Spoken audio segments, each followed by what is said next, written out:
Sud Radio, le 10h midi, mettez-vous d'accord, Valérie Expert. Mettons-nous d'accord avec aujourd'hui Benoît Perrin, directeur de Contribuables Associés. Bonjour. Bonjour Alexandre Malafaille, président du think tank Sinopia. Bonjour Alexandre. Bonjour Valérie. Benoît Mournet, vous êtes député Renaissance des Hautes-Pyrénées. Bonjour à vous. Bonjour Valérie. François Monboisse, président de la FEVAD, Fédération du e-commerce et de la vente à distance. Bonjour à vous. Une actualité chargée, compliquée, déprimante, décourageante, hallucinante, avec ce qui s'est passé hier tout au long de la journée, ces insultes à l'Assemblée nationale avec le drapeau palestinien brandi, une première dans l'hémicycle, des manifestations qui dégénèrent à Paris, Emmanuel Macron qui se dit prêt à reconnaître un État palestinien, et puis un mot quand même sur ces stages de seconde qui sont visiblement un échec. La plupart il y a un tiers, je crois seulement, des élèves de seconde qui ont trouvé un stage.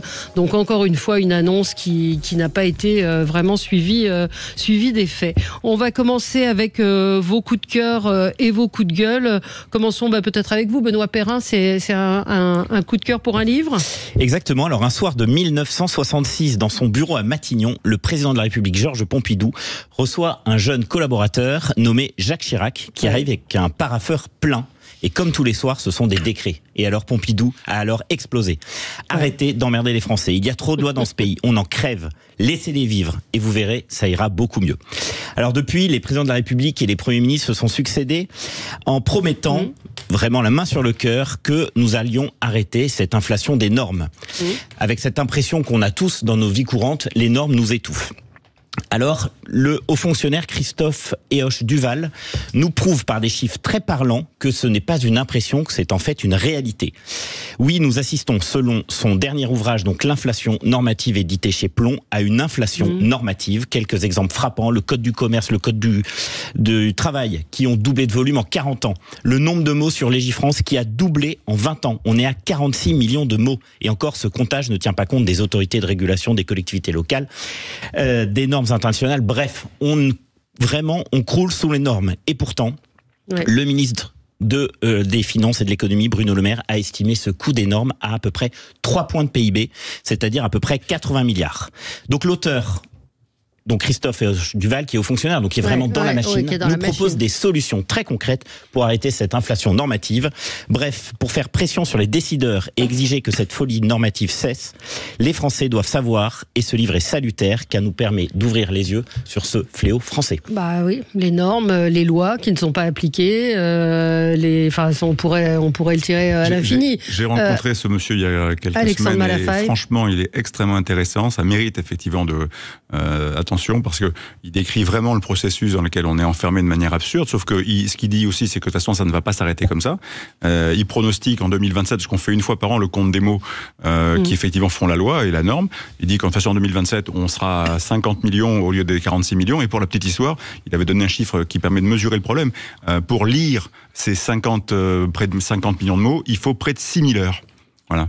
Faites le compte, 6000 heures. Merci pour la reco. Je vais lire ce bouquin avec Christophe Héoche avec intérêt. Héoche-Duval. Mais c'est vrai que quand après on rentre dans le détail pour essayer de voir qu'est-ce qu'on peut supprimer, c'est toujours plus compliqué. Vous savez que on a une semaine de l'Assemblée le 17 juin avec des textes de simplification justement, essayer d'alléger. Donc on partage le constat. Ensuite sur la solution, c'est beaucoup plus compliqué. Mais le point central qui devrait être enfin et vraiment mis à l'ordre du jour, ça viendra peut-être, puisque ça fait partie des propositions de Bruno Le Maire. C'est-à-dire que quand il y a un projet de nouvelles normes, d'abord on s'interroge vraiment. Alors en supprimer si on peut, mais deux, avant de mettre en œuvre, on teste, on voit comment ça marche, on voit comment ça coûte. Si vous aviez fait ça, si vous aviez exigé ça à l'Assemblée nationale avec la CSRD, cette nouvelle directive, parce que là on n'a pas pris la CSRD là-dedans. C'est quoi la CSRD ? C'est la Corporate Sustainable Directive, un règlement européen qui s'applique aux entreprises, qui prévoit 1200 points de contrôle dans les boîtes. Ça s'applique à partir de 2024, 2025, 2026. Toutes les entreprises vont y passer. C'est d'une lourdeur phénoménale. Ça oblige à avoir un bilan extra-comptable, un bilan non financier.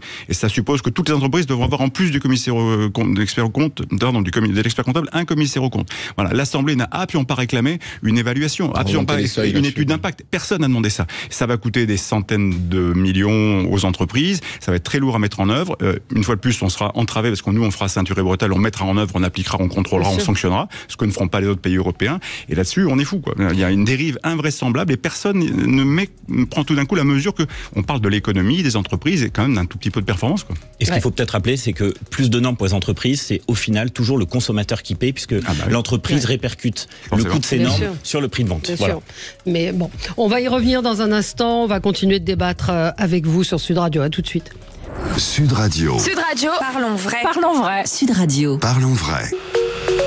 Sud Radio, le 10h midi, mettez-vous d'accord, Valérie Expert. Et on est ensemble avec vous et on commente l'actualité. On va beaucoup parler évidemment du conflit israélo-palestinien, de ce qui s'est passé hier à l'Assemblée nationale. Mais pour le moment, on va commenter les coups de cœur et les coups de gueule de nos intervenants du jour. Benoît Perrin, directeur de Contribuables Associés. Alexandre Malafaille, président du think tank Sinopia. Benoît Mournet, vous êtes député Renaissance des Hautes-Pyrénées. Et François Montboisse, président de la FEVAD, Fédération du e-commerce et de la vente à distance. Alors on va continuer notre tour de table. Benoît Mournet, vous vouliez revenir sur un vote qui a eu lieu à l'Assemblée nationale hier. Oui, parce que c'était attendu. La loi d'orientation agricole a été adoptée. Justement, c'est un texte qui va permettre de simplifier un certain nombre de normes, qui affirme l'agriculture comme d'intérêt général majeur. Pour moi, un programme de découverte de ces métiers, parce qu'on a ce défi du renouvellement des générations, et puis avec des mesures sur l'installation, transmission. Moi, je défends cette agriculture familiale, paysanne qu'on connaît dans le sud-ouest, qui à certains égards est déjà écologique, avec ses polyculture, élevage, le pastoralisme, c'est ça qu'on veut défendre. Un seul regret hier, c'est que, bon, LFI est contre, ça c'est classique, mais que le Parti Socialiste ait voté contre, j'ai toujours pas compris. Mais enfin, on a là un texte utile, et certes qui règle pas tout. Mais quels sont leurs arguments pour... Je sais pas, parce qu'ils sont un peu à la remorque de LFI. Oui, c'est politique parce que tout n'est pas réglé dans cette loi. Attention, bien sûr qu'il y a des attentes sur le revenu, des choses qui sont dans la PAC. C'est pour ça que d'ailleurs le budget a été maintenu, mais il y a des sujets de simplification qui sont devant nous sur la PAC. Mais là, c'est un texte, je crois, utile et attendu. Un seul exemple, France Service Agriculture, pour accompagner de manière personnalisée nos agriculteurs dans ces phases de transmission. Le diagnostic aussi de mécanisation, parce que ce qu'on appelle les CUMA, et d'ailleurs je souhaite un bon anniversaire à la fédération des CUMA, qui permettent de ne pas gréver les charges de nos exploitants en mutualisant le matériel. Tout ça est je crois utile et va dans le bon sens, était attendu par nos paysans. Les écologistes n'ont pas voté le texte, je suppose. Non, bien sûr. François, dans cette loi, il y a quand même un objectif de 21% de surface bio en 2030. Oui. Qui est totalement irréaliste. Enfin, j'espère que vous le savez. On est à 11 aujourd'hui, le bio ne se vend pas. Nous, on a beaucoup d'agriculteurs bio. Non, mais il faut regarder ce qui sont. Mais sur la vente, après, sur les gens ne le reconnaissent pas toujours comme tel. Après, est-ce qu'on doit perdre l'objectif d'essayer y compris dans la formation, de transmettre les bonnes pratiques agroécologiques? Je crois que non, parce que le changement climatique est là, et d'ailleurs, nous autres, dans le sud-ouest, on va le subir plus fort que les autres. Mais vous avez raison, aujourd'hui, le consommateur ne suit pas, les ventes ont fortement baissé, et c'est un peu ralent de voir des agriculteurs qui produisent de la haute qualité, y compris en bio, et qui le vendent au prix du conventionnel. Oui, mais là, on a dupliqué l'objectif européen de 21%. On n'a pas le choix. C'est un objectif, c'est pas une contrainte. Oui, mais on va forcer des paysans à se mettre au bio, et ils vendront pas. Non, on force rien. Non, mais vous savez qu'aujourd'hui, il y a des paysans qui reviennent au conventionnel. Oui, c'est dramatique. Il y a du lait qui a été produit en bio, qui a été vendu. Enfin, faut ouvrir les yeux un peu là-dessus. Il faut partir. Les gens n'achètent pas. Il faut partir du consommateur. Ce qui n'est pas fait du tout. Partir du terrain, ça évitera de fixer des objectifs qui sont difficilement atteignables. Tout le monde le sait. Autant en maraîchage, les gens comprennent pour le bio, autant du blé bio en céréales, les rendements sont la moitié du blé pas bio. Ouais, parce qu'il n'y a pas de produit pour traiter les bestioles. Donc, bon, en tout cas, cette loi a été adoptée hier à l'Assemblée nationale. François, vous vouliez revenir sur une décision absolument hallucinante du Conseil constitutionnel hier, incompréhensible. Oui, elle fait beaucoup parler, puisque le Conseil constitutionnel donc a décidé que l'aide juridictionnelle, c'est-à-dire le fait que l'État paye les frais d'avocat, en clair, s'appliquait aux citoyens français et aussi aux étrangers. Ça, c'est la jurisprudence constante du Conseil constitutionnel, mais aussi aux étrangers en situation irrégulière, mais aussi aux étrangers sous OQTF. C'est-à-dire que la justice va dire à quelqu'un on vous ordonne de quitter le territoire français, mais on vous donne gratuitement les moyens juridiques de vous opposer à cette décision. Donc c'est quand même un peu schizophrène. Beaucoup, oui. Et si on veut encourager ce qu'on appelle la déconnexion entre les gens et les institutions du pays, là, il faut continuer comme ça. Enfin, c'est incompréhensible pour les gens. On est un État de droit quand même, et on a voté l'année dernière une loi, je crois, utile, qui va permettre, j'espère, de désengorger le contentieux des étrangers qui aujourd'hui embolisent nos tribunaux administratifs, tribunaux de commerce, avec pas moins de 14 procédures, qui va être simplifiée, et qui est cohérente d'ailleurs avec le pacte asile-immigration européen qui a été voté après 20 ans de discussion. Mais des voies de recours existent. C'est le fait d'être dans un État de droit, et effectivement, c'est de principe de valeur constitutionnelle que quelqu'un qui ne peut pas accéder à la défense puisse le faire. Je pense que c'est notre honneur. Donc je trouve pas ça du tout absurde. Par contre, de simplifier le contentieux administratif pour éviter que des procédures aillent devant le juge quand elles pourraient se régler avant, ça c'est de bonne politique et c'est d'ailleurs ce qu'on fait. Bon, enfin, vous mettez quelqu'un dehors parce que c'est la loi, il est renvoyé chez lui parce qu'il a enfreint la loi, parce qu'il est sur le territoire de façon illégale, et on va lui payer un avocat pour se défendre. Il y a des voies de recours. Dans notre pays, on est un État de droit, heureusement qu'on est un État de droit. Recours, voilà. Mais ça, de toute façon, malheureusement, c'est parfaitement connu et maîtrisé par tous ceux qui, effectivement, jouent avec le système et profitent des faiblesses de l'État de droit. Ça sera sanctionné le 9 juin, c'est tout. C'est-à-dire qu'à un moment donné... si on veut sortir de l'État de droit... Non, mais c'est pas une question de sortir de l'État de droit. C'est-à-dire que l'impuissance avec laquelle on se trouve, finalement, devant laquelle on se trouve placé, et les constats d'impuissance, et puis des décisions qui sont considérées comme absurdes, mais elles le sont. Parce qu'évidemment, elles encouragent, effectivement, tous ceux qui continuent à profiter du système. Alors, même si c'est effectivement fondé sur le droit, je suis parfaitement d'accord. Mais à force d'avoir un État de droit qui donne des droits à n'importe qui, y compris le droit d'abuser du système, vous aurez des votes très contestataires avec des gens qui prendront des positions, qui rectifieront le tir de manière peut-être pour le coup moins satisfaisante, mais qui essaieront de défendre les Français, en tout cas ceux qui ont vraiment droit d'abord. Parce que ce qu'il faut rappeler, c'est que l'aide juridictionnelle, justement, elle est payée par le contribuable, parce que c'est les Français, avec l'argent public, tant est que l'argent public existe, parce que l'argent public, ce n'est que l'argent privé qui est confié à nos élus et aux fonctionnaires. Deuxième point qui m'inquiète un peu, c'est surtout le rôle que prend le Conseil constitutionnel. De plus en plus, on a l'impression que ça devient presque un organe politique. Là, il estime qu'il y a une rupture devant le principe d'égalité. On sait que le Conseil constitutionnel a été inventé en gros pour faire une répartition assez stricte entre les pouvoirs. Et là, on a l'impression, surtout depuis cette fameuse décision de 1971, que il s'arroge des pouvoirs politiques. Et ce qu'il faut bien comprendre, c'est que les décisions du Conseil constitutionnel s'imposent aux législateurs. Donc on parle de l'état de droit. Peut-être, mais ce qu'il faut bien comprendre, c'est que ça va être extrêmement difficile. Je crois que c'est quasiment la voie référendaire qui pourrait permettre au Conseil constitutionnel de revenir sur sa décision. Mais là, très concrètement, c'est une décision qui s'impose à la représentation nationale. Je trouve pas ça tout à fait normal. Non, et c'est une norme apparemment. Hein. C'est la référence à une norme c'est l'article 16 de la Déclaration des droits de l'homme. Toute société dans laquelle la garantie des droits n'est pas assurée, ni la séparation des pouvoirs déterminés, n'a point de constitution. Mais alors la garantie de quel droit? C'est la garantie de la Constitution. Il y a deux règles de base. C'est la majorité gouverne, mais les droits fondamentaux sont respectés. Et la séparation des pouvoirs. Le Conseil constitutionnel a validé notre projet de loi, le projet de loi du gouvernement. La rupture de l'égalité, donc sur l'immigration. Non, mais juste un exemple. Vous dites le Conseil constitutionnel fait de la politique. Le Conseil constitutionnel a validé le projet de loi du gouvernement, qui est un texte équilibré sur la simplification des voies du recours des droits des étrangers, sur le fait de reconduire à la frontière des étrangers délinquants et sur l'intégration de travail. Tout ce qui avait été ajouté par le Sénat qui n'avait rien à voir avec le sujet a été censuré et le cœur du texte a été validé. Et moi je suis fier qu'on ait maintenant cet arsenal législatif, mais ensuite les procédures s'appliquent. C'est pas le gouvernement. Le Conseil constitutionnel est garant de la séparation des pouvoirs. Si demain on avait une majorité qui serait... Alors François, le sujet c'est pas ça. C'est que le Conseil constitue maintenant dit systématiquement qu'il n'y a pas de différence de traitement entre un citoyen français et un étranger. Oui. Et ça, c'est son interprétation. La Constitution ne dit pas ça. La Constitution s'occupe des citoyens français.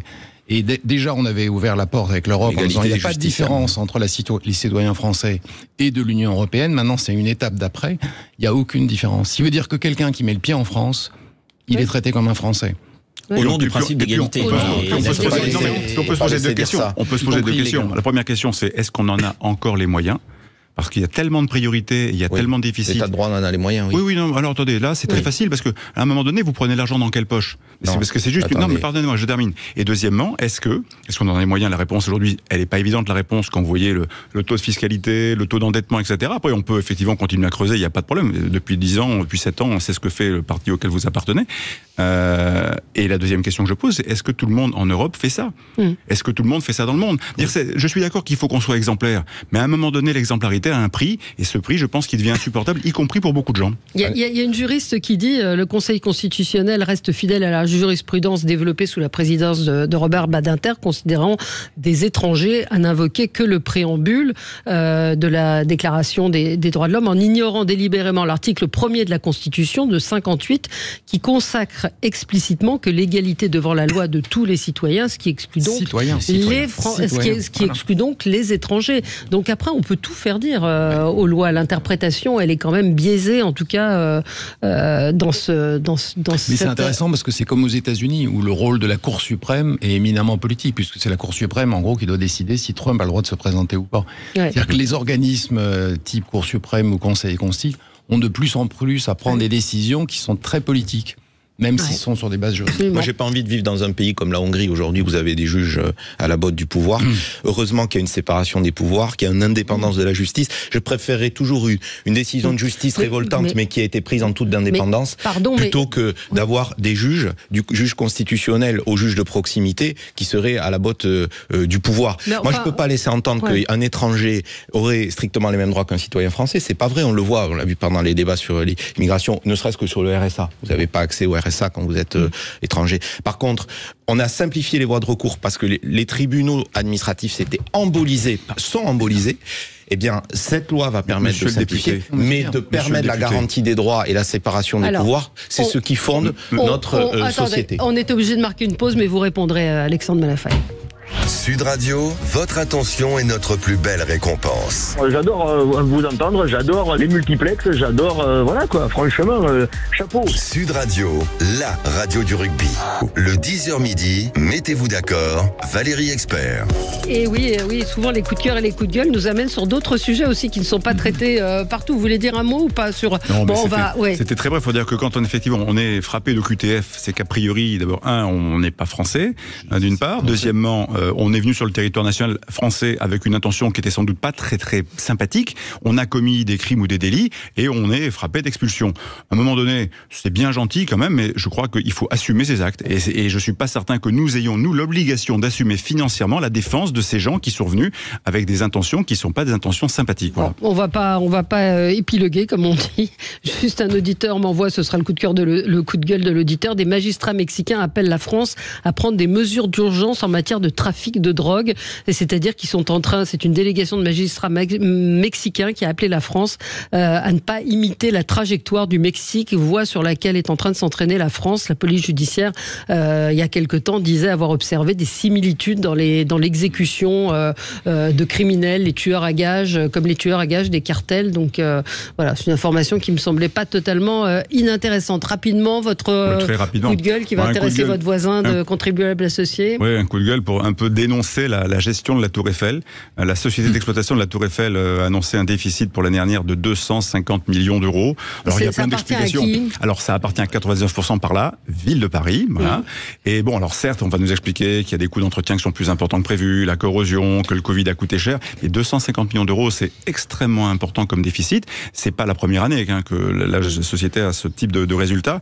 Et tout ça est un peu le révélateur d'une ville de Paris qui n'est quand même pas très bien gérée, il faut le dire. Enfin, je suppose qu'on pourrait le commenter longuement. Moi, je suis assez frappé. Alors, la réponse à ça va être d'augmenter le tarif. Alors, monsieur le maire nous dit que l'inflation est maîtrisée, mais là, les billets de la Tour Eiffel vont passer à partir du 17 juin de 29 à 35 euros. C'est 20%, mais tout est comme ça. De toute façon, tout prend 20%, mais l'inflation est maîtrisée. Donc ça, c'est absolument génial. Et c'est le reflet de la ville de Paris qui est passé de 4 milliards d'endettement à près de 9 milliards en 2025, tout ça en 10 ans. La fiscalité locale qui a pris 60% l'année dernière. On ne sait pas trop cette année quelle est la sauce, mais enfin, je pense qu'elle sera aussi assez salée. Le tarif de stationnement x3 pour les SUV à partir du 1er septembre. Enfin, on est dans une espèce de fuite en avant. Moi, je souhaite bon courage à ceux qui vont arriver après Madame Hidalgo si elle est battue en 2026, parce que des finances dans cet état, je ne sais pas comment on va faire, nous, Parisiens, pour supporter, mais à mon avis, on va payer un maximum et vivre de moins en moins bien. C'est ça le problème. Bien sûr. On va peut-être commencer à aborder nos sujets, et je vous conseille la lecture dans Vogue. J'ai vu apparaître ça sur les réseaux sociaux de Madame Hidalgo, qui est dans Vogue, assise avec un manteau visiblement en cachemire sur les épaules, façon vous disiez villa italienne. Le métier de maire est très difficile. Elle est un peu alanguie dans un bureau assez luxueux. Donc je pense que vous apprécierez tous cette interview. Donc la journée d'hier était quand même assez particulière. Un sentiment quand même qu'on est arrivé à un point de non-retour. Ça a commencé avec l'interview de Marion Maréchal face à Sonia De Villers qui lui demande si elle a la même vision de la famille que le maréchal Pétain. Ensuite, le drapeau dans l'Assemblée nationale et la sanction, drapeau palestinien brandi et la sanction contre Sébastien Delogu. Après, Sébastien Delogu et la France Insoumise sont allés faire la fête. Je ne sais pas si vous avez vu sur un podium. Et Sébastien Delogu, ce député, a remercié l'Assemblée nationale de lui avoir octroyé 15 jours de vacances. Cynisme absolu. Meyer Habib et David Guiraud qui se traitent de porc, de pourriture, qui persistent et signent, puisque vous l'avez peut-être entendu dans le zapping. Je vous résume un peu. David Guiraud qui a dit oui, mes mots ont peut-être dépassé ma pensée et je voulais m'excuser auprès des porcs qui n'ont jamais été accusés de génocide, puis des manifs et des débordements, puis Cyril Hanouna qui compare Marion Maréchal au Real de Madrid, puis Jean-Michel Apathy qui lui attaque Meyer Habib hier soir. Le timing était peut-être pas très bien choisi. Bref, on est un peu consterné quand même de ce climat épouvantable, de cette radicalisation des uns et des autres. Oui, moi, j'étais dans l'hémicycle hier et je vais vous faire une confidence. J'ai pensé à ma grand-mère Françoise qui ne manquait jamais une QAG chaque semaine. Je pense qu'elle se retourne dans sa tombe. Et les gens nous le disent sur le terrain. Qu'est-ce qui se passe dans l'Assemblée nationale? Là, on a non seulement affaire à des gens qui enfreignent sciemment le règlement de l'Assemblée, à brandir un drapeau, ce qui est strictement interdit, ils le savent pertinemment, de manière préméditée, mais en plus qui en sont fiers. Donc moi, je soutiens totalement la décision qui a été prise par le bureau d'une sanction exemplaire, immédiate. Là encore, je veux pas mettre tout le monde dans le même sac, parce qu'il y a quelques députés de la NUPES qui ne se sont pas levés, mais enfin dans la majorité, y compris côté PS, ils ont été... à soutenir, à contester cette décision. En fait, la cause palestinienne, on peut la défendre, bien évidemment. Et d'ailleurs, le président de la République là-dessus a été très clair. La sortie de cette guerre inextricable, au fond, ce sera une solution politique à deux États. Mais on peut pas passer sous silence les otages, on peut pas passer sous silence ce qui s'est passé le 7 octobre. Il y a une situation humanitaire qui est très compliquée, bien évidemment. Les populations civiles à Rafah aujourd'hui sont pas en sécurité. On a appelé évidemment le cessez-le-feu, mais brandir le drapeau palestinien, c'est pas défendre la cause palestinienne dans l'Assemblée nationale, c'est bordéliser le pays. C'est foutre le bordel, il n'y a pas d'autre mot. Continuer à attiser la haine. Juste un chiffre, les actes antisémites dans ce pays, c'est 1700 en 2023. 1700, c'est plus 400 depuis le 1er janvier de cette année. C'est insupportable. Voilà ce que ça a pour effet. Bien sûr, les actes anti-musulmans ont augmenté aussi, plus 30%, on est à peu près 400 l'année dernière. Mais voilà ce qui se joue. Et donc, on est tous des républicains et on ne doit pas accepter ce type de débordement. Le tweet aussi d'Aymeric Caron, de manière évidente, Gaza a montré que non, nous n'appartenons pas à la même espèce humaine. Scandaleux. Surtout venant de Aymeric Caron, qui est antispéciste. C'est-à-dire, Caron vous dit qu'il n'y a aucune différence structurelle entre un homme et un animal. Et là, parle de sous-homme. C'est un scandale absolu. On monte, moi je suis entièrement d'accord avec vous, dans une étape oui, je trouve qu'hier, on a franchi quand même un cap Parce que l'insulte de porc, c'est pas une insulte comme d'abruti, etc. Et Dieu merci, ils sont pas tous comme ça. Hein. Mais ils ont quelques énergumènes à LFI qui devraient faire le ménage chez eux, qui sont ouvertement antisémites. Oui, mais ça fait clientèle électorale. Le problème, c'est que tout ça parle à des gens. Vous savez, c'est pas comme l'époque où on se mobilisait pour la guerre pour le Vietnam ou contre la guerre pour le Vietnam, parce que globalement, malgré tout, les populations étaient là-bas. Là, on a une partie de la population française qui se sent concernée directement, parce qu'ils partagent une même religion, parce qu'ils partagent une même origine géographique, parce qu'il y a une filiation. Et donc tout ça crée effectivement un problème interne qui est majeur, et qui est un problème également qui devient un enjeu d'opportunité formidable pour une partie de la classe politique française qui va chercher des voix dans ces univers-là. Et elles sont pas neutres, ces voix, parce qu'elles commencent à peser. Et comme LFI est un petit peu en berne en ce moment, c'est vrai que la tendance n'est pas très bonne pour eux, là, ils ont une opportunité à 10 jours des élections qui est extraordinaire. Mais ce qui est effondrant, c'est que derrière tout ça, on passe... Il y a un cynisme absolu, d'une part, d'exploitation de ce sujet, et deuxièmement, il y a un déni de réalité. Je veux dire, qu'on soutienne effectivement un système à deux États, je veux bien, mais il y a un temps pour chaque chose, d'une part. Et deuxièmement, qu'on ne soit pas clair sur avec qui discuter. Il faut juste relire ou écouter simplement sur YouTube ce que raconte monsieur Ismaël Haniyeh, le leader du Hamas, ce que veulent les gens qui sont effectivement dans la dynamique du Hamas. Veulent la destruction. Et si on est... Non, mais ils veulent du Jourdain à la mer. Et ils veulent pas 2 États. Eux, ils veulent un État. Absolument. C'est leur projet. Donc on ne peut pas discuter avec eux. Et aujourd'hui, je rappelle quand même que ce sont eux qui utilisent les populations. Alors c'est pas assez documenté, on n'arrive pas assez à le dire, mais la plupart du temps, quand il y a des bavures, comme on appelle ça aujourd'hui, et des drames humanitaires terrifiants, la plupart du temps, le Hamas exploite les populations civiles. Ismaël Haniyeh, d'ailleurs, il fait une déclaration que j'ai notée. Nous avons besoin du sang des femmes, des enfants et des personnes âgées pour réveiller l'esprit révolutionnaire. Bien entendu. Je veux bien ça. Mais bon, si on n'est pas d'accord là-dessus, on peut peut-être le dire et dire ok, alors militons pour la paix, exigeons le maximum de décisions qui permettent d'encourager ça. N'affaiblissons pas Israël, parce que si on affaiblit Israël par des sanctions dans tous les sens, ce qui est certain, c'est qu'on aura à la fin effectivement un État qui finira par s'effondrer et on laissera gagner cette mouvance islamique. Enfin, on peut pas. Mais c'est ça. L'islam radical, ça peut pas être un projet de société sur lequel nous on investit. Petite pause et on continue de commenter cette actualité avec vous. À tout de suite. Sud Radio, le 10h midi, mettez-vous d'accord. Valérie Expert. 10h midi, mettez-vous d'accord. Valérie Expert. Et nous parlons de ce qui s'est passé hier à l'Assemblée nationale, ce drapeau palestinien et puis ces manifestations qui ont dégénéré dans Paris, qui sont poursuivies tard dans la nuit. Et comme me disait un policier, c'est pas comme si on avait les Jeux Olympiques à préparer. On est quand même dans une ambiance bordélisée, il n'y a pas d'autre mot. Et hier, c'est ce qu'on se disait tout à l'heure, vous vouliez répondre, on a quand même franchi un cap avec un certain nombre de comportements. Je disais qu'une des images que je trouve assez choquante, c'est encore une fois cette manifestation de LFI sur le canal Saint-Martin avec un DJ, Louis Boyard, Sébastien Delogu qui dansent et qui brandissent le drapeau palestinien, Rima Hassan qui menace Emmanuel Macron de venir à l'Assemblée nationale, à l'Élysée, elle le menace carrément. Vous vouliez réagir?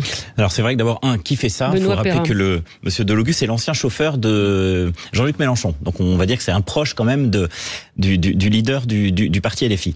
Ça c'est le premier point. Le deuxième point, c'est vrai qu'on peut être surpris et on se dit quand même que enfin pas surpris justement, pardon, c'est presque une logique d'être dans toujours le coup d'éclat, d'être vraiment dans l'agite-propre de l'extrême gauche qui est vraiment presque historique avec ce drapeau effectivement étendu à l'Assemblée.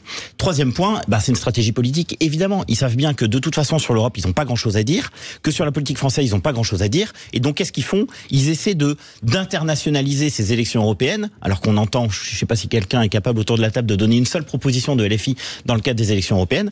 Ils essaient effectivement de donner une autre dimension à ces élections en tentant de réveiller 2 parties de la population. Les fils de bourgeois qu'on voit quand même, d'une partie de la bourgeoisie qu'on voit quand même dans les rues à Paris, parce que c'est pas les banlieues qui vont casser et qui vont défiler aujourd'hui. Je pense que les banlieues, ils s'en foutent un peu. Ouais. Donc c'est les fils de bourgeois, d'une certaine bourgeoisie, parce que très concrètement, c'est quoi? C'est Sciences Po. Pour prendre simplement ce qui se passe dans l'enseignement supérieur, c'est Sciences Po, c'est la Sorbonne, c'est une école de journalisme à Paris, c'est Lille. Bref, autrement dit, heureusement, quand même. Une petite partie, mais ce que je veux dire par là, c'est que ce qui est intéressant, je crois, c'est que c'est une minorité qui est active dans des établissements d'enseignement supérieur prestigieux. Deuxième point, donc ils cherchent à capter cet électorat. Et deuxièmement, ils essaient de mobiliser une partie de la population, on va dire, communautarisée. Et je suis pas persuadé qu'ils y arrivent. Et en tout cas, ils font vraiment tout parce qu'on sait que les populations, notamment en banlieue, votent quand même relativement peu. Et ils font tout, mais vraiment tout ce qui est en leur pouvoir pour réveiller cet électorat. Parce qu'ils ont compris que sans cet électorat, ils ne gagneraient jamais les élections. Donc ils font tout ce qui est possible pour le mobiliser. Oui. Oui, je suis d'accord avec vous. Mais ne soyons pas dupes du Rassemblement national, qui lui se cache, qui n'a rien perdu de ses fondamentaux antisémites, mais lui, pour le coup, qui est dans une stratégie anti-musulman, ce qui est pareil. Donc moi, ce que je veux dire, c'est qu'on est dans une république. Quand on commet un acte antisémite, on s'attaque à la République. Quand on commet un acte anti-musulman, on s'attaque à la République. Ce qui s'est passé hier est insupportable, inadmissible. Vous avez raison de dire que c'est une stratégie politique délibérée, communautariste, mais on ne doit pas le laisser faire, et les Français ne doivent pas être dupes de ce qui se joue là. Je ne crois pas qu'il faille dire quand même, pardon, vous y allez un peu fort, que le RN n'a rien perdu de ses fondamentaux antisémites. Je pense quand même que là vous y allez. Les fréquentations sont là. Monsieur Chatillon, ça vous parle? mais fondamentaux antisémites, vous mettez tout le monde sur le même plan. Non. Je pense qu'en faisant ça, vous prenez quand même un risque, une fois de plus, cette diabolisation qui a été pratiquée depuis 40 ans, elle n'a pas marché. Voilà, donc je pense qu'il faut là-dessus, il faut essayer de parler un peu plus à la raison des gens que de parler effectivement à leur trip, parce que c'est pas bien. Mais ce que je veux dire, c'est que d'un côté, on a des actes antisémites, et de l'autre côté, on a des actes anti-musulmans. Dans tous les cas, ce sont des discours de haine qui ne visent qu'à mettre les Français les uns contre les autres. C'est tout ce que je dis. J'ai pas vu les leaders du Rassemblement national faire la fête sur un podium quand il y a des agressions anti-musulmanes. Ce qui est exactement le cas du côté de LFI. Donc le parallèle me paraît un peu grossier. Il y a une chose qui était troublante dans la manif d'hier, aussi le HuffPost l'a montré, c'est qu'il y a des gens qui arrachaient les photos des otages. Et une dame qui disait aux journalistes du Huffington Post, mais ça, c'est des faux otages. C'est pas vrai. On nous raconte des blagues, c'est pas vrai. Donc on rentre dans un espèce de... La vérité devient une opinion comme les autres. Voilà, négationnisme. Là où je reprends ce que vous dites, c'est que vous parlez des élections. Je pense que LFI, on n'est plus aux élections. Ce qui les intéresse, c'est de fiche le bazar. Je pense pas qu'ils soient dans une logique électorale. Là, ils exploitent tous les mouvements. Il y avait un tweet d'un dirigeant LFI, j'ai oublié lequel, qui parlait dans le même tweet des gilets jaunes, virgule, de la réforme des retraites, virgule, et du mouvement maintenant. C'est des mouvements qui suscitent des manifestations. Là, ils en sont à une manifestation tous les jours. Tous les jours, on fait des manifestations. On appelle effectivement à aller à l'Élysée. Hier, ils appelaient à aller à l'ambassade d'Israël. C'est pas pour être discuté pacifiquement, donc c'est chercher de la violence tout le temps, et donc c'est pas républicain. Florence Bergeau-Blaclair rappelait cette image et ces propos de David Guiraud qui étaient, alors c'est pas les propos de David Guiraud, mais Mehdi Meklat qui avait dit: faites entrer Hitler pour tuer les Juifs, Ben Laden me manque, les Blancs vous devez mourir. Ça c'était 28 octobre, c'était une photo qui date de 2017. Certes, on peut évoluer, mais ça montre quand même des accointances. Si on se projette un peu, ce qui est quand même très étonnant ou très inquiétant, ce que disait Fourquet sur Jérôme Fourquet sur l'archipélisation de la société française, que d'autres avant lui prophétisaient déjà en parlant de balkanisation de la société, tout ça, c'est très vrai. Mais tel que la tendance démographique est partie, dans quelques années, les équilibres vont encore se évoluer, c'est-à-dire avec une population qui sera en termes d'origine caucasienne encore moins nombreuse, et à terme avec des populations, si on laisse faire cette radicalité religieuse qui s'installe, qui s'enquiste un peu partout et qui se développe malheureusement et qui est entretenue par des responsables politiques complètement extrémistes, avec cette dynamique de contre-société qui est portée, promue et contre laquelle on lutte pas, parce que il faut évidemment être totalement dans le respect absolu de tout le monde et de surtout pas le moindre cri. Non mais après, qu'est-ce qui se passe à terme? Attendez, laisse-moi finir. À terme, ça ressemblera à ce qui se passe au Liban. Et il y a un risque, si on n'y prend pas garde, dans 20 ans, on va se réveiller avec une sérieuse gueule de bois. Non, là où on n'agit pas en faveur de ça. Dans l'histoire, quand l'extrême droite est arrivée au pouvoir, ça a toujours été le même mécanisme. C'est une bordélisation de l'extrême gauche et un endormissement du camp modéré, on va dire des sociodémocrates orléanistes. Or, nous ne sommes pas endormis. Au contraire, je pense que sur la laïcité, on se bat pied à pied. D'ailleurs, le Premier ministre sur la Baïa et le Cabis a été extrêmement offensif. On ne laisse rien passer d'actes antisémites, d'actes anti-musulmans. Et c'est pour ça que je faisais tout à l'heure ce parallèle. C'est que l'agenda caché d'une partie extrême de la classe politique, c'est de bordéliser et de faire monter le sentiment communautaire, notamment dans les banlieues. Et de l'autre côté, c'est d'expliquer que les étrangers et les musulmans ne sont pas bienvenus. Non, la République française accueille et intègre. Et nous sommes aujourd'hui face à des actes qui ont explosé et moi qui m'inquiète énormément, 400 actes antisémites, c'est 4 par jour depuis le début de l'année. Nous devons rien lâcher là-dessus et garder l'esprit du 12 novembre, vous rappelez de cette marche qui avait réuni beaucoup de monde. Bien sûr. Sauf le président. Sauf LFI.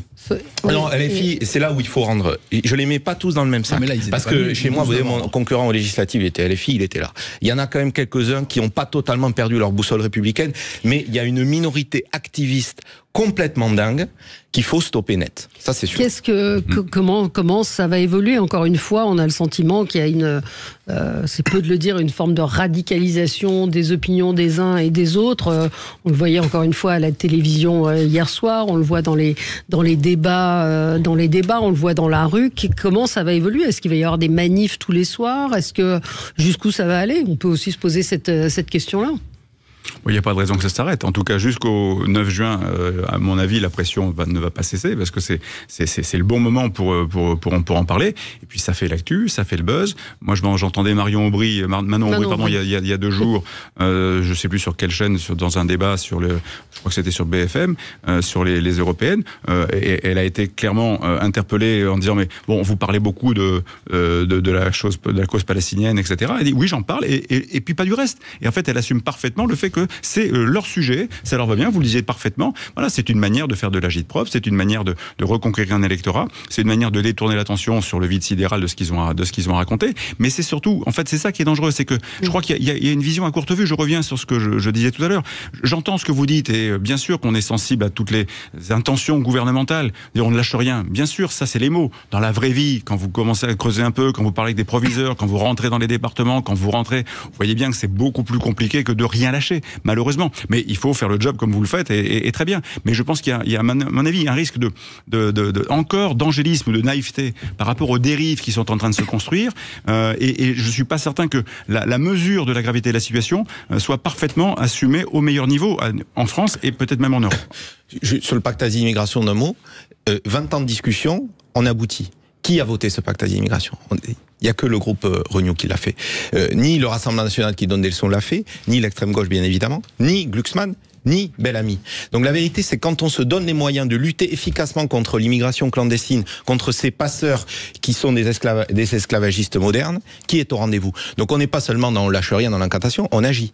Je l'ai dit tout à l'heure sur le texte au plan national et sur l'ordre public, l'ordre républicain, nous agissons, nous sommes à la tâche. Ça, c'est juste un chiffre sur les OQTF dont on parlait tout à l'heure, il ne faut jamais oublier que l'OQTF, c'est à peu près entre 7 et 8% de reconduite à la frontière. C'est-à-dire qu'il y a 100 décisions qui sont décidées, il y en a moins de 10 qui sont appliquées. Vous savez pourquoi ?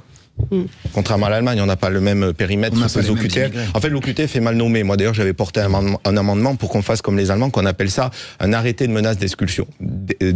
Parce que c'est un document administratif qui vous dit que vous êtes en situation irrégulière. Moi, j'étais sous-préfet, je peux vous dire que on ne peut appliquer effectivement une OQTF que si il y a le laissez-passer consulaire. Bien sûr.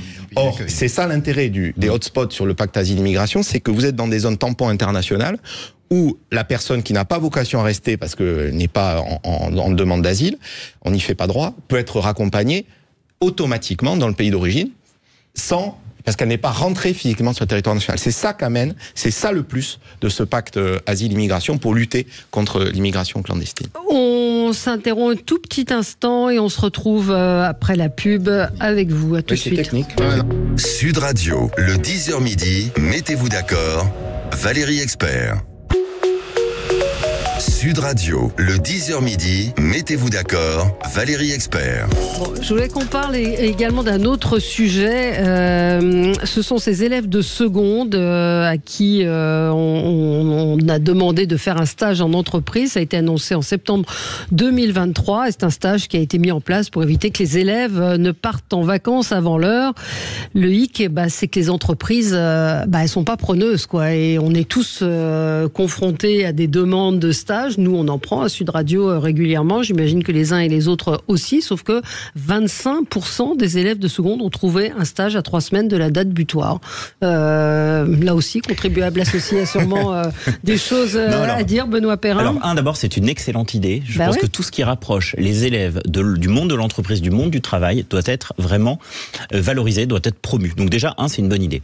2, c'est la première année, donc on se doute bien que forcément, les parents n'ont pas forcément anticipé, les chefs d'établissement n'ont pas anticipé. Je vois que le gouvernement a mis en place une plateforme qui était censée réunir à peu près 200 000 offres d'emploi, de stage, et que c'est un petit fiasco, parce que pour l'instant, les entreprises n'ont pas beaucoup déposé d'offres. Mais une fois qu'on a dit ça, je crois que c'est au monde de l'entreprise, pour le coup, de se mobiliser vraiment pour accueillir le maximum d'élèves. C'est un stage de 2 semaines. Alors c'est vrai qu'il faut aussi rappeler que pour une entreprise, recevoir un stagiaire, c'est quand même du travail. Alors évidemment, on peut le poser dans un bureau en lui laissant tranquillement surfer sur Internet pendant 15 jours, mais les entreprises qui veulent vraiment et qui ont envie qui s'impliquent, c'est quand même du travail. Et puis c'est des mineurs, ce sont des mineurs. C'est du temps, ce sont des mineurs. Évidemment, la productivité par définition, elle est quasi nulle, mais vous allez me dire évidemment, puisque les jeunes ne sont pas là pour ça. C'est quand même un effort de la part de l'entreprise que de recevoir un stagiaire. Néanmoins, je crois que c'est vraiment que les entreprises de manière globale, effectivement, doivent se mobiliser. pour accueillir des stagiaires. J'en profite pour faire un appel. Si des jeunes veulent postuler à contribuable associé, qu'ils n'hésitent pas. On sera ravis d'accueillir des stagiaires, comme on accueille de manière régulière. Et dernier point, il y a peut-être un élément d'explication sur le problème qu'ont certains jeunes à trouver un stage. C'est peut-être qu'à l'école, on leur apprend peut-être pas les us et coutumes pour rédiger un CV, pour écrire une lettre de motivation. Et je vous dis ça parce que je reçois souvent des lettres de motivation et des CV qui sont truffés de fautes, qui sont mal structurés. Et je trouve que, comme on dit que la forme, c'est le fond qui remonte à la surface, le fait d'être en mesure de postuler proprement à une entreprise, c'est quelque chose c'est une compétence qu'on devrait apprendre à l'école. Avec ChatGPT, ça va se régler. Ouais, mais ChatGPT, il faut savoir, c'est comme les ordi, il faut savoir s'en servir. Aujourd'hui, ce qui manque, c'est l'aptitude, et c'est pas nouveau, de ces secondes, c'est peut-être un peu jeune, mais même des étudiants post-bac, à être aptes à travailler, à être concret dans une entreprise. François Monbois, c'est un sujet qui vous intéresse? Oui, c'est une très bonne idée. Il faut faire en sorte que ça se passe. Je pense qu'il faudrait aider les entreprises en les sécurisant sur ce qu'elles peuvent faire ou pas faire aussi. Parce que vous vous souvenez, il y a quelques années, la fameuse histoire du gamin qui était monté sur une échelle et on a dit qu'il fallait pas qu'il monte sur une échelle parce qu'il avait que 16 ans. Les entreprises ne savent pas trop ce qu'on peut faire pour les stagiaires et le risque, c'est effectivement, comme vous le disiez, qu'on les mette dans un bureau, surtout tu bouges pas, tu restes sur Internet, on s'occupe pas de toi. Donc il faudrait dire clairement aux entreprises qu'est-ce que vous pouvez faire à un stagiaire qui a 15 ans, qui est jeune, qu'est-ce que vous pouvez pas lui faire? Mais il faut encourager, les jeunes à mettre un pas dans l'entreprise. Bah oui, mais ou dans des bureaux, dans l'administration d'ailleurs. Il n'y a pas que les entreprises. Je pense dans le monde du travail, ça va trouver sa place. Parce que de toute façon, là encore, on est d'accord, il y a tellement peu de culture économique dans ce pays et tellement peu d'enseignement de ce qu'est l'entreprise et tellement de défiance, parfois aussi qui se transmet par voie éducative ou ailleurs, qu'à un moment donné, créer des passerelles pour... Et c'est vieux, le MEDEF le fait depuis très longtemps, il y a énormément de choses qui sont dans les tuyaux de ce point, mais c'est pas suffisant. Voilà, alors là, ça permet de boucher un problème d'agenda qui est effectivement un peu patent depuis quelques années. En juin, ils font plus rien parce que les profs font autre chose. Voilà, c'est une très bonne initiative en tant que telle. Là, je crois qu'il y a eu un peu de retard à l'allumage sur la mise en œuvre. C'est-à-dire qu'il y a eu tous les effets d'annonce, la communication politique, le déclaratif, et puis après, comment on fait? Et je crois que le décret qui permettait de déterminer la manière dont tout ça allait s'appliquer est sorti fin mars. Donc ça laisse finalement très peu de temps aux académies, aux rectorats, aux établissements, et puis après de communiquer vis-à-vis des boîtes pour dire bon, il y a un sujet, voilà. Et il y en a quand même 500 000 entre guillemets à placer. Donc on parle pas d'une petite classe d'âge, on parle de 500 000 personnes. Il nous reste 3 semaines, on est à la radio, donc lançons un appel à tous nos chefs d'entreprise, à nos agriculteurs, à nos commerçants, à nos artisans. Dans le public aussi, moi ma suppléante Galvalin, maire d'Argelès, prend un stagiaire, moi-même je prends un stagiaire. Je lance un appel aux entreprises pour qu'ils poussent les portes de leur lycée d'antan et qu'ils aillent les chercher. Voilà, parce que c'est pas toujours facile, effectivement, tout le monde n'a pas le réseau. C'est une première année, on va dire que c'est un rodage, mais l'idée est excellente, parce qu'on apprend toujours, il n'y a pas de mauvais stage. C'est ça, moi, le message que je veux dire aujourd'hui. Vous savez que le Premier ministre, il nous racontait hier après-midi, où il avait fait son stage de 3e, il l'a fait à la boutique, à la Samaritaine, au rayon lingerie. Mais il a appris à dire bonjour, arriver à l'heure, etc. Donc, il n'y a pas de mauvais stage, le plus tôt possible, et je souscris ce que vous avez dit sur le CV. Le CV, c'est j'affirme qui je suis, ensuite je le démontre par mon expérience pro, je mets en avant la formation, mais on cible un CV par demande de stage. Donc, faites confiance à nos jeunes, c'est un petit investissement sur l'avenir, mais je pense qu'il faut que tous on s'y mette pour faire un petit effort pour cette première édition. Et il y a peut-être un sujet également sur le fait que peut-être faudrait que ça rentre dans le cursus. C'est-à-dire que pour le coup, a priori, si j'ai bien compris, il n'y a pas véritablement d'évaluation, de notation, voire même de sanction si le stage n'est pas fait, parce que c'était peut-être un petit peu court. Peut-être qu'à un moment donné, il faut que ça fasse partie du projet scolaire et de dire, et il faut qu'il y ait un retour et une note, le cas échéant. Peut-être rassurer les parents, si jamais les lycéens ne trouvaient pas de stage, ils seront bien sûr accueillis dans les établissements scolaires.